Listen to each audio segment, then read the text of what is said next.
Everyone, my name is Ghazi Anwar bin Ahmad Razif.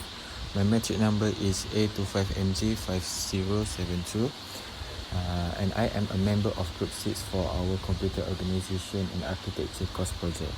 I hope everyone is doing well. Today, I am going to demonstrate the practical execution, metric extraction and architecture analysis of Tool 4, which is Crystaldiskmark. Optimization engineer for this project, my objective is to analyze the storage subsystem and hardware memory bus. Crystaldiskmark is chosen because it specializes in monitoring low-level storage controller overhead, direct memory access, DMA transaction, and hardware command queuing. While it doesn't measure direct value processing throughput, it provides invaluable insight into memory interface performance that standard CPU synthetic benchmark cannot capture.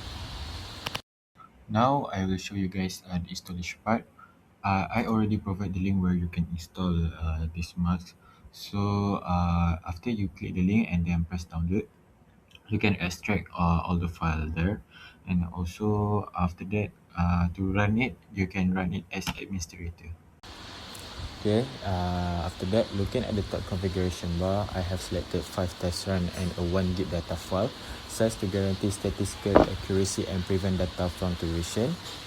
And for the workload A, which target hardware interface processing and pipeline strings, we isolate random processing block by navigating to settings, then queue and threads. I configure our target test slot to a random 4K block size with a heavy queue depth of q equals to 32 and thread count of t equals to 1. This specific metric is labeled here RND 4KQ3T1. And after that, for workload B, which evaluate alternative architecture behavior like system bus limitation, I adjusted our setting to run a linear unqueued test block size of 64 KIB, and the setting of queue depth to q equals to 1 and thread to t equals to 1. And the label on my interface as SEQ64KQ1T1. And after we examine our raw finding, executing the benchmark routine completely, we extract our hardware performance metric directly from the interface. Under workload A, our RND 4KQ32T1 profile successfully yielded a stable read throughput of 411.51 and a write throughput of 445.48. Moving down to workload B, our non-burst sequential SEQ64K Q1T1 profile yielded a massive read throughput of 506.05, and then the write throughput is 1346.47. One for the IOP result for workload A, we can see here the IOP result. We can change from MB to IOP here, and also the result for the IOP value is 100466.31 for the read throughput, and also for the write throughput is 108760.25. And also for the workload B is 7721.71 and also 20545.53. I will fully demonstrate how to use Crystaldiskmark for our project.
So let's analyze our result. Why is there such a major difference between these two workloads? In workload A, dealing with fragmented, tiny 4KIB blocks inherently causes heavy memory bus controller overhead. Because the files are scattered, the controller must map thousands of logical sector addresses. However, because our queue depth was set high at q equals to 32, the NVM interface protocol was able to utilize direct memory access DMA channels. This allowed data packets to bypass the CPU entirely, streaming directly into the host RAM fabric without choking our main processor core, but run with continuous software interrupters. On the other hand, in workload B, it drops our queue depth entirely to q equals to 1, which completely prevents native command queuing and CQ optimization. The drive cannot pipeline commands, exposing the interface to full system bus propagation latencies. However, because workload B use continuous sequential 64 KIB sectors, the hardware's internal cache line fill buffers predictively prefetch the upcoming memory blocks. The spatial locality optimization fully saturates our physical PC data path, which explain how the write speed shot up past to